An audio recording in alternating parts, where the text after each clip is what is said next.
네, 안녕하세요. 바른교회 장승재 목사입니다.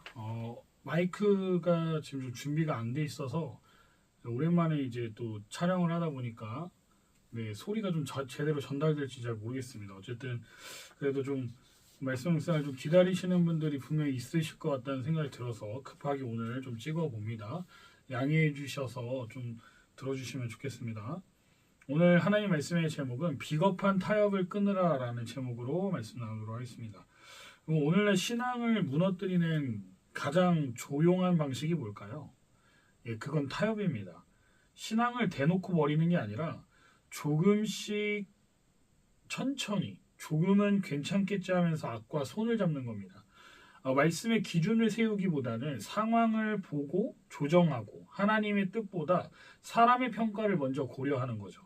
믿음의 선명함보다 세상의 무난함을 선택하는 것, 그게 바로 오늘 본문 속에 나오는 남유다 왕국의 두 왕이었던 여호람과 아하시아가 보여준 비겁한 타협의 길이었습니다. 그들의 결말은 말하지 않아도 분명합니다. 하나님을 떠난 타협은 무너짐으로 끝납니다. 하지만 오늘 본문은 단순한 경고가 아니에요. 그 안에는 여전히 회복의 부르심과 약속을 지키시는 하나님의 손길도 함께 담겨 있습니다. 오늘 이 말씀을 통해 우리는 다시 질문해야 합니다. 나는 지금 현재 무엇과 타협을 하고 있는가? 나는 무엇을 끊고 무엇을 이어가야 하는가? 이 질문을 가지고 함께 말씀 앞에 서보겠습니다. 돼지 첫 번째는 타협하지 말고 신뢰하라입니다. 첫 번째 인물을 우리가 살펴보면 여호람인데요. 그는 여호사밧의 아들이었고 6해 동안 공동 통치한 뒤 왕이 됩니다. 여호사밧은 비교적 경건했던 왕이었고요. 북이스라엘의 바알 숭배를 끝까지 경계했던 인물입니다. 근데 그의 아들 여호람은 달랐어요. 그는 북이스라엘의 가장 악한 왕이었던 아합의 딸 아달랴와 결혼합니다. 왜죠? 정치적 이익과 왕정의 안정, 외교적 연합 때문이었습니다. 이 결혼 하나가 남유다를 뒤흔들어요. 바알 숭배가 예루살렘 성 안까지 스며들고 왕실 내부에서는 형제들이 왕위에 위협이 된다면서 피로 제거되는 일이 벌어집니다. 이건 더 이상 다윗의 왕조가 아니에요. 그 모습은 아합 가문 이세벨의 소나기와 다를 바 없었습니다. 여호람은 선택했어요. 하나님과의 언약보다 세상의 안정이 더 중요하다라고 판단했습니다. 믿음보다 계산이, 신앙보다 정치가 앞섰던 거예요. 그 결과는 어땠죠? 에돔이 배반합니다. 림나도 반란을 일으켜요. 안팎으로 나라가 흔들립니다. 여호람은 그래서 결국 8년 동안 통치한 뒤에 비참한 병에 걸려서 장기들이 빠져나가는 고통 가운데 죽음을 맞습니다. 그의 죽음은 백성에게조차 기억되지 않았어요. 성경은 말합니다. 백성이 그를 위하여 불을 피우지 아니하였더라. 왕이었지만 아무도 그를 추모하지 않았다라는 겁니다. 여러분, 이 모든 혼란과 고통의 시작은 단 한 가지였습니다. 하나님보다 타협을 선택했다라는 거예요. 그 순간부터 모든 것이 무너지기 시작했습니다. 여호람의 이야기는 오늘 우리에게 분명한 경고를 준다는 거예요. 세상의 논리로는 탁월한 선택같이 보여도 믿음 없이 행한 타협은 결국 무너진다는 거죠. 그러나 동시에 우리는 한 줄의 희망을 볼 수 있습니다. 8장 19절에서 하나님은 다윗을 위하여 유다를 멸하기를 즐겨하지 아니하셨다라고 하십니다. 왜입니까? 하나님은 여호람의 악함에도 불구하고 다윗과 맺은 언약을 기억하셨기 때문이에요. 사랑하는 성도 여러분, 이 장면은 하나님을 신뢰할 이유가 됩니다. 내가 실패해도 상황이 무너져도 하나님은 언약을 잊지 않으시는 분이라는 거예요. 그러니 우리는 타협이 아닌 신뢰를 선택하면 좋겠습니다. 계산보다 믿음을, 눈앞의 이익보다 말씀의 기준을 먼저 두는 선택을 해야 한다는 것이죠. 그것이 지금 이 시대의 왕 같은 제사장으로 부르심받은 우리가 걸어가야 할 길일 겁니다. 돼지 두 번째는 끊을 것은 끊고 이을 것은 이으라는 거예요. 이제 등장하는 인물은 여호람의 아들 아하시아입니다.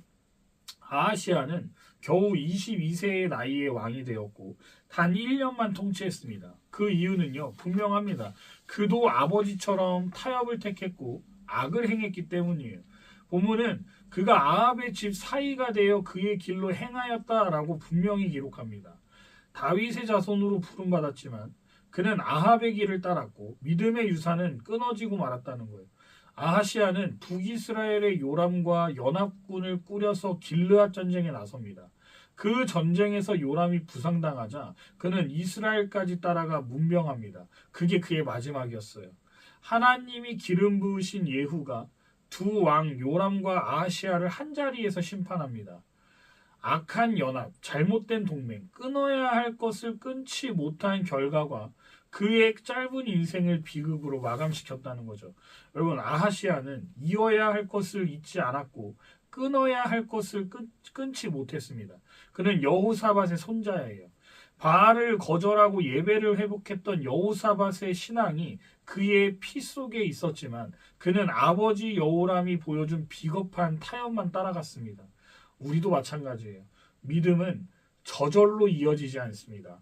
믿음은 결단이고 계승은 선택입니다. 우리가 지금 선택하지 않으면 다음 세대는 믿음 대신 타협을 배우게 될 거예요. 끊어야 합니다.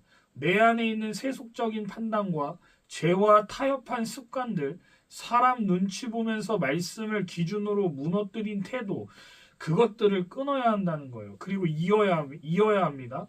예배의 자리, 기도의 유산, 진리의 분별력, 하나님 앞에서의 거룩한 두려움, 이것들을 우리의 자녀와 후손에게 이어가야 한다는 거예요.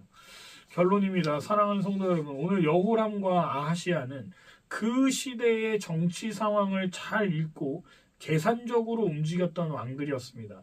하지만 믿음 없이 선택한 타협은 결국 그들을 파멸로 이끌었다는 거예요. 타협은 비겁함의 다른 이름입니다. 신앙은 애매함을 견디는 게 아니라 하나님을 신뢰하며 분명하게 서는 것입니다. 하나님은 오늘도 우리에게 말씀하세요. 타협하지 말고 나를 신뢰하라고 말입니다. 끊어야 할 것을 끊고 이을 것을 잇는 믿음의 사람이 되라고 하나님은 우리에게 요구하세요. 지금 여러분이 선택하고 있는 길은 무엇입니까? 세상과의 편한 동행입니까? 아니면 하나님과의 불편해도 복된 동행입니까? 오늘 우리가 나눈 말씀을 통해서 타협을 끊고 신뢰를 붙드는 회복의 시작이 되시기를 축복합니다. 끊을 것은 끊고 이을 것은 이어서 우리 가정과 교회에 다시 믿음의 계보가 이어지게 되시기를 주님의 이름으로 축원합니다.